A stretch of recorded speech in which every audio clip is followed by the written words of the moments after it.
Hello my dear students, कैसे आप सभी। उम्मीद करता हूं कि आप सभी एकदम बहुत बढ़िया। आपका फिर से स्वागत है हमारी एक और नई कहानी में। Lesson 2 lost spring book flamingo English class 12 की है ये बुक। आपको पता है, हिंदी समरी में आपको देने वाला हूं। और आज हम अपनी इस वीडियो में पार्ट 2 कहानी को देखने वाले हैं। मुकेश की कहानी देखने वाले हैं, जो फिरोजाबाद की गलियों में रहता है और चूड़ी का कारोबार करता है। उसका पूरा पिता, उसका पूरा परिवार जो है वो चूड़ी के व्यापार में लगा पड़ा है। इस पूरी कहानी को समझेंगे। मैंने पार्ट 1 आपको कहानी पहले ही दे दी है, अगर आपने वो वीडियो नहीं देखी तो जाकर देखिए। चैनल पे नए हैं तो चैनल को सब्सक्राइब जरूर कर लीजिएगा, बेल आइकन को प्रेस कर लीजिएगा। फटाफट से अपनी कहानी को चालू करते हैं। ये कहानी जो है ये है एक लड़के मुकेश की, लेखक की मुकेश से मुलाकात होती है। मुकेश एक ऐसा लड़का है जो मोटर मैकेनिक बनना चाहता है। और जब कोई उससे कारों के बारे में पूछता है तो वो कहता है कि हाँ, मैं कार के बारे में जानता हूँ। लड़के को भरोसा है कि वो जब कार चलाना सीखेगा तब उसकी जो सपने हैं वो पूरे हो जाएंगे। पर एक्चुअली में जो उसके सपने हैं वो वास्तविकता से बहुत दूर है, यानी वो काफी रियलिटी से काफी दूर है। पर लड़का एकदम आश्वस्त है, वो सामाजिक दबावों के आगे झुकेगा नहीं। पर लेखक को लगता है कि सामाजिक दबाव के आगे झुक जाएगा। फिरोजाबाद में वो रहता है। फिरोजाबाद जो है पूरे भारत में कांच की चूड़ियों के लिए प्रसिद्ध है। लेखक को ये महसूस हो रहा है कि उसके जो सपने हैं वो भौतिक नहीं रहेंगे और धीरे धीरे फिरोजाबाद की धूल भरी सड़कों से उसके जो सपने हैं वो भी क्या हो जाएंगे, समाप्त हो जाएंगे। वो कहना चाहती है कि फिरोजाबाद शहर में हर एक परिवार कांच की चूड़ी बनाने में लगा पड़ा है और इसी में मुकेश भी अपना समय समय पूरा का पूरा बिताएगा। पूरी कहानी को समझेंगे हम। लेखक के अनुसार लेखक बताती है कि भैया, कांच उद्योग जो है फिरोजाबाद भारत का प्रमुख शहर है। यहाँ के जो परिवार हैं वो भट्टियों में काम करते हैं, वेल्डिंग ग्लास का काम करते हैं और यहाँ की जो पीढ़ियां पीढ़ियां हैं, अलग अलग पीढ़ियां, सारी चूड़ियां बनाने का काम करती हैं। यहाँ पर इतनी सारी चूड़ियां हैं कि ऐसा लगता है कि मान लो दुनिया की सभी महिलाओं के लिए यहाँ चूड़ियां बना दी गई है। मुकेश जो हमारा कैरेक्टर है, मेन कैरेक्टर इस स्टोरी का, उसका परिवार भी कांच की चूड़ी बनाने में लगा पड़ा है। पर इन्हें कोई भी कानून की जानकारी नहीं है। इन्हें नहीं पता है कि बच्चों को इस तरह कांच की भट्टियों में काम करवाना गैर कानूनी है। जो इनका काम करने का स्थान है वहां वेंटिलेशन नहीं है, कमरे गर्म है, अंधेरे कमरे हैं, बंद कमरे हैं। लेखक को लगता है कि अगर यहाँ पर बच्चों का कानून लागू हो जाए तो यहाँ इस अमानवीय स्थानों से लगभग 20,000 बच्चों को बचाया जा सकता है, जो वहां दिन के समय कड़ी मेहनत करने के लिए मजबूर है। और इस काम के चक्कर में वो अपनी जो आंखें हैं वो भी खो देते हैं, अपनी दृष्टि भी खो देते हैं। लेखक को अपने घर ले जा रहा है मुकेश। उसे काफी गर्व महसूस हो रहा है। उसे काफी गर्व महसूस हुआ है कि उसे सूचित किया गया है कि उसका जीर्णोद्धार किया जा रहा है, यानी उसके नगर का रिपेयरिंग की जा रही है। वे नीचे सड़कों पर रहने के लिए चले गए हैं। सड़कें जो है कचरे से भरी हुई है, दुर्गंध है, एक तरीके से झुग्गी झोपड़ी टाइप की है ये। सड़कों को झुग्गियों के साथ खड़ा किया गया है, एक अस्थिर है, दीवारें टूट रही हैं, वहां पर दरवाजे नहीं है, खिड़कियां नहीं है। परिवारों से भरा पड़ा है, जानवरों की तरह लोग यहाँ रह रहे हैं। एक मनुष्य लेखक को याद दिला रहा है कि जानवर की तरह मनुष्य भी रहते हैं। मुकेश ने एक ऐसे ही घर के सामने रुका है, दरवाजा अपने पैर से जोर से मारता है और धक्का दे देता है, खुल जाता है उसका घर। मुकेश जिस घर में रहता है वो उस घर में घुसा है। वो एक झोपड़ी ही है। एक कोने में एक मरी हुई घास से बना हुआ एक चूल्हा है और उस चूल्हे पर पालक के पत्तों वाला एक बर्तन रखा हुआ है। जमीन पर कटी हुई सब्जियां हैं, प्लेटें हैं और परिवार के लिए शाम का भोजन पकाने वाली एक युवा महिला है। बेसिकली ये जो महिला है वो मुकेश के बड़े भाई की पत्नी है। मुकेश के बड़े भाई की पत्नी है। मुकेश बहुत बड़ा नहीं है, लेकिन वह एक जिम्मेदार व्यक्ति थी। वह मुकेश से ज्यादा बड़ी नहीं है। परिवार की बहू है तो परिवार से सम्मान पाने की आशा रखती है। उसकी आंखें चूल्हे से निकले धुएं से भरी हुई थी, पर वो हंस रही थी और लेखक को देखकर मुस्कुरा भी रही थी। उसे 3 पुरुषों का ख्याल रखना है। उसके पति का, मुकेश का और मुकेश के पिता का। अब जैसे ही मुकेश के पिता ने घर में प्रवेश किया है, बहू जो है दीवार के पीछे छिप गई है, क्योंकि लाज, शर्म, हया ये सब चीजें होती हैं। अपने चेहरे को घूंघट के नीचे उसने ढक लिया है और परिवार के बड़े पुरुष सदस्यों की उपस्थिति में ये एक चेहरा छिपाना एक परंपरा है। यहाँ का जो बुजुर्ग है एक चूड़ी निर्माता है। उन्होंने जीवन भर कड़ी मेहनत की है। पहले उसने दर्जी के रूप में काम किया है, फिर वो एक चूड़ी निर्माता बना और वह अभी ना तो घर का नवीनीकरण यानी घर को नया नहीं बना पा रहा, ना ही अपने बेटों को स्कूल भेज पा रहा है। उसे सिर्फ एक हुनर आता है, वो भी चूड़ी बनाने का, और वही हुनर उसने अपने बच्चों को भी सिखाया है। मुकेश की दादी भी है वहां पर, और वो इस बात पर गर्व करती है कि उसने अपने बेटे को चूड़ियां बनाना नसीब हुआ है।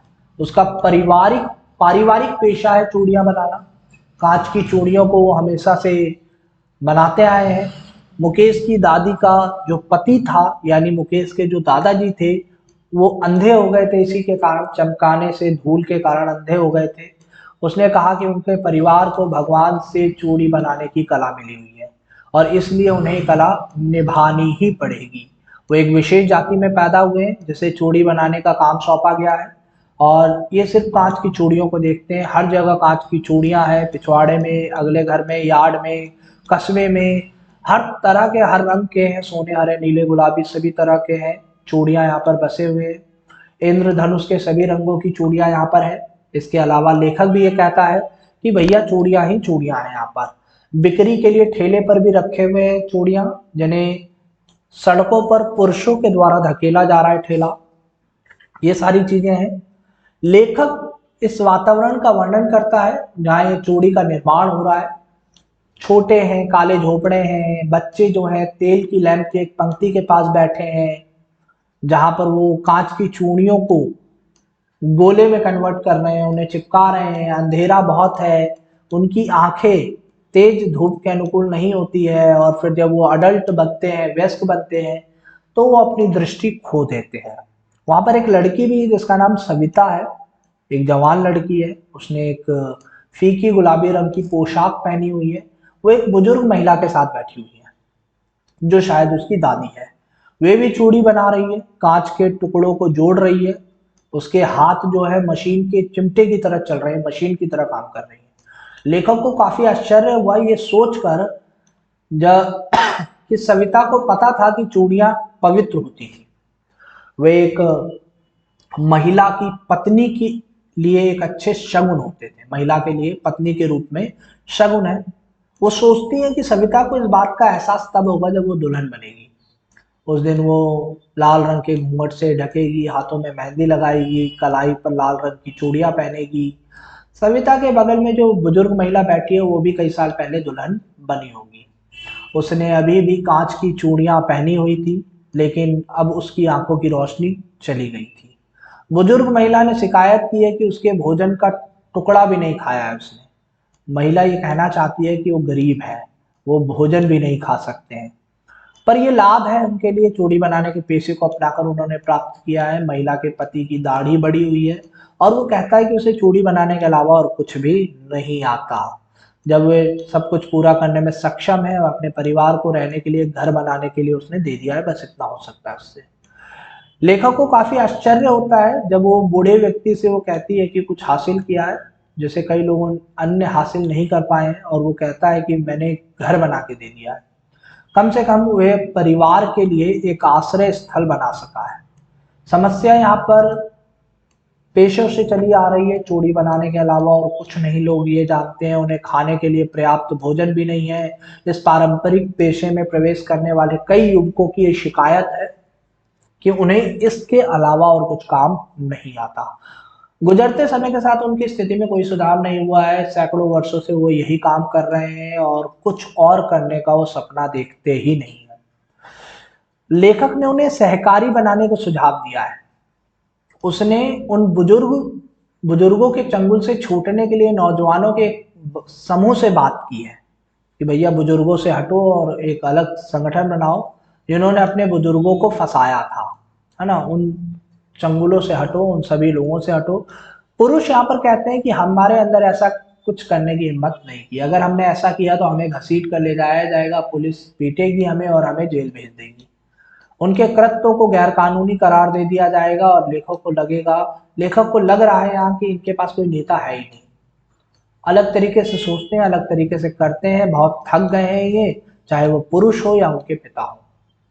पुरुषों ने एक बात की शिकायत की है कि उनकी जो परिस्थिति है वो खराब स्थिति है और समस्याओं की उन्हें कोई चिंता नहीं है। वो लालची बन गए हैं, अन्याय है, उनके साथ अन्याय हो रहा है। लेखक ने यहाँ पर कल्पना की है कि दो अलग अलग दुनिया है। एक ऐसे परिवारों की दुनिया है जो गरीबी में फंस गए हैं, जिस जाति में पैदा हुए हैं उसी अनुसार वो काम कर रहे हैं। दूसरी दुनिया जो है साहूकारों, बिचौलियों, पुलिसकर्मियों, कानून के रखवालों, सरकारी अधिकारियों और राजनेताओं का है।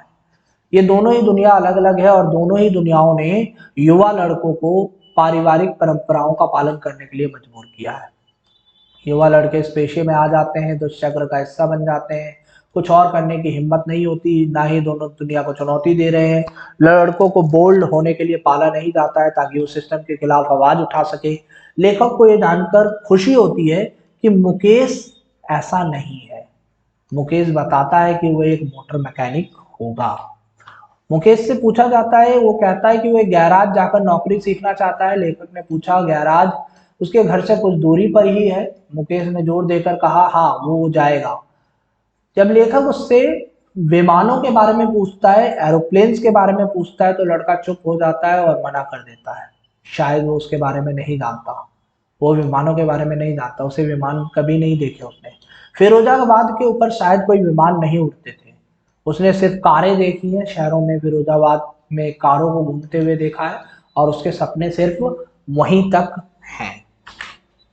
Thank you for watching this video my dear students. I hope आपको कहानी की पूरी समरी समझ में आई होगी और चीजें समझ में आई होंगी। फिर मिलते हैं एक नई वीडियो में नई अपडेट के साथ, तब तक के लिए जय हिंद।